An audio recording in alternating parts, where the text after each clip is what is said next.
لیکن اس کا روک تھام کا طریقہ کسی بھی جگہ پہ نہیں بنایا گیا۔ ٹیکنالوجی کتنی ترقی کر گئی ہے،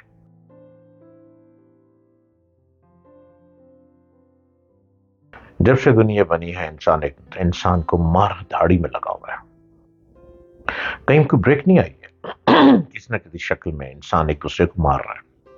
اب یہ ماری جو ہے گھروں میں بھی داخل ہو گئی ہے، گھر میں بھی مارا ماری ہے، گھر کے باہر بھی مارا ماری ہے، گلی محلہ بھی مارا ماری میں ہے، شہر بھی مارا ماری میں ہے، بستیاں بھی تباہ ہو گئی ہیں ایک دوسرے کو قتل و غارت کرنے میں۔ لیکن اس کا روک تھام کا طریقہ کسی بھی جگہ پہ نہیں بنایا گیا۔ ٹیکنالوجی کتنی ترقی کر گئی ہے، میں ٹیکنالوجی کے ذریعے آپ سے بات کر رہا ہوں، میں کسی اور ملک میں بیٹھ کے بات کر رہا ہوں، آپ دنیا کے کسی اور ملک میں مجھ کو دیکھ سکتے ہیں، مجھے سن سکتے ہیں۔ ہم نے ٹیکنالوجی کے ذریعے ایک دوسرے کو بہت قریب کر لیا ہے۔ ہم نے ٹیکنالوجی کے ذریعے بزنس کرنا شروع کر دیا ہے۔ گھر بیٹھے بیٹھے ہم ٹیکنالوجی کے ذریعے کاروبار کر رہے ہیں اور لاکھوں کروڑوں ڈالرز، یورو، پاؤنڈ، روپیز کما رہے ہیں۔ لیکن اس طرف کوئی بھی نہیں سوچتا کہ انسان کا خون کا کیوں پیاسا ہے، اس پر کوئی نہیں سوچتا۔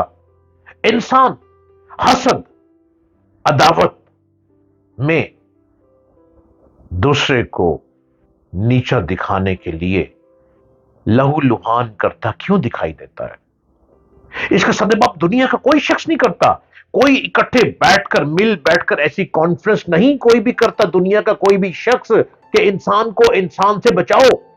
پھر انسان جب قتل و غارت میں ایک دوسرے کو مارتا چلا جا رہا ہے تو اس قتل و غارت کے درمیان ایسی بیماریاں آ جاتی ہیں کہ جہاں پہ قتل و غارت نہیں ہوتا وہاں پہ بیماریاں داخل ہوتی ہیں اور حاسدین اس بیماری میں مر جاتے ہیں۔ پھر بھی یہ ہماری عقل کا بھیجا کام نہیں کرتا۔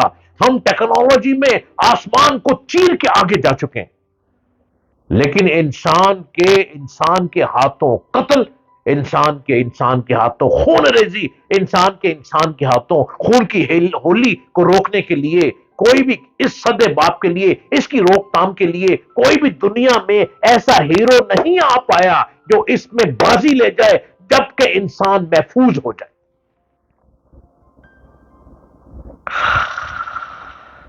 ہاں، میرا دل خون کے آنسو روتا ہے،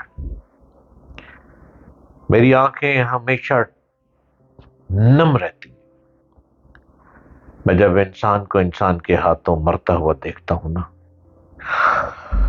میں لمبی سانسیں لیے بہت دیر گمسم رہتا ہوں،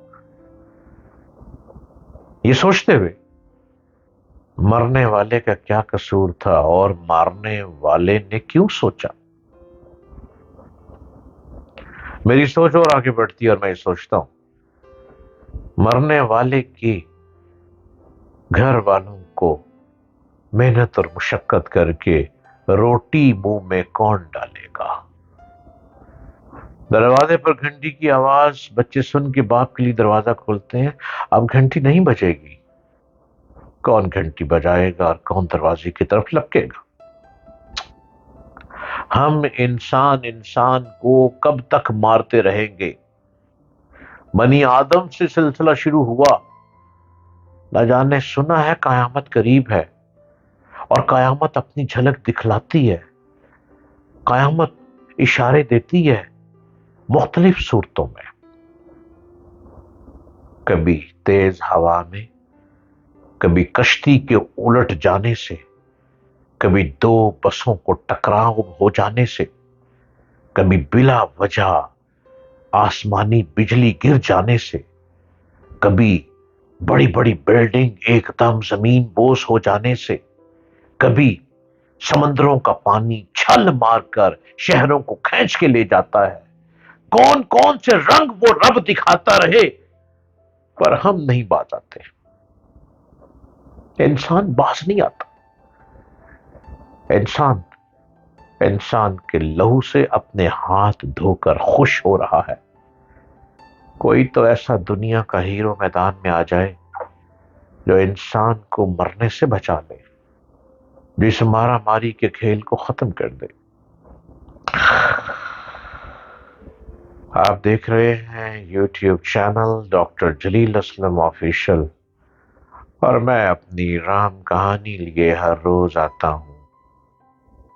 کہیں تو میری آواز آسمانوں کو چیر کر بلندیوں کو چھو لے گی، اور کہیں تو میری آواز اس دنیا بنانے والے تک پہنچ ہی جائے گی جو دنیا میں امن پیدا کر دے۔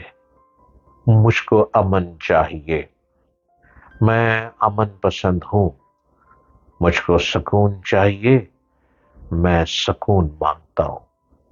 یہ میں ہی نہیں سوچتا، یہ مجھ جیسا ہر شخص یہی سوچتا ہے، لیکن 10% لوگ دنیا کے کسی کو چین سے رہنے نہیں دیتے۔ دنیا کی مشہور قتل گاہ جلیاں والا باغ سن رکھا ہوگا آپ نے۔ بڑی دنیا ماری وہاں پہ جلا دیا گیا لوگوں کو، جہاں پنجابیوں نے مزاحمت کا ریکارڈ قائم کیا۔ اس کو پنجاب کی کربلا بھی کہا گیا ہے۔ دلہ بھٹی پنجاب کا رابن ہوڈ پنجابیوں کی مزاحمت کی ایک لافانی مثال ہے۔ 1857 کی جنگ آزادی شروع دلی سے ہوتی ہے، اس کا انت پنجاب سے ہوتا ہے۔ جب گجرانوالہ پر انگریز بمباری کرتا ہے، برصغیر کی بہت کم علاقے ہیں جو انگریز سامراج نے لڑ کر حاصل کیے، بیشتر پر معاہدوں اور سازشوں کے ذریعے قبضہ کیا گیا، لیکن دیس پنجاب کے معاملے میں ایسا نہیں ہوا۔ سازشیں کہ وہ تو برطانوی سامراج کا ترائے امتیاز تھی، وہ پنجاب میں بھی ہوئی، لیکن پنجاب میں فقط سازشوں سے کام نہ چل سکا، اور برصغیر کے دیگر علاقوں کے برعکس نہ صرف یہ کہ دیس پنجاب پر قبضہ کرنے کی خاطر انگریزوں کو لڑنا پڑا، بلکہ پنجاب میں انہیں زبردست مزاحمت کا سامنا بھی کرنا پڑا۔ پنجاب ہندوستان کا وہ خطہ تھا جو انگریز کے دور میں بھی آزاد حیثیت برقرار رکھے ہوئے تھا، یعنی پنجاب ایک آزاد ریاست تھا، اور یہ سب سے آخر میں انگریزوں کی گرفت میں آتا ہے۔ مہاراجہ رنجیت سنگھ کی 1839 میں وفات کے بعد پنجاب پر انگریز کا قبضہ 29 مارچ 1849 میں ہوتا ہے، جب پنجاب پر ایک 10 سالہ کم سن بچے مہاراجہ دلیپ سنگھ کا راج تھا۔ میں اپنی بپتا آگے بڑھاتا چلا جاؤں گا، لیکن میرے پیارے یوٹیوب کے کچھ رولز ہیں، کچھ شرائط ہیں، کچھ مجھ پر پابندیاں ہیں کہ میں 8 منٹ سے زیادہ آپ لوگوں سے بات نہیں کر سکتا۔ مجھ کو 8 منٹ کے اندر رہتے ہوئے ہی اپنے ہم جولیوں سے گفتگو کرنی ہے، اور جو ہی 8 منٹ پر گھنٹی بجتی ہے، مجھے پارٹ 1 کو روکنا پڑتا ہے، پھر پارٹ 2 میں انٹر ہونا پڑتا ہے۔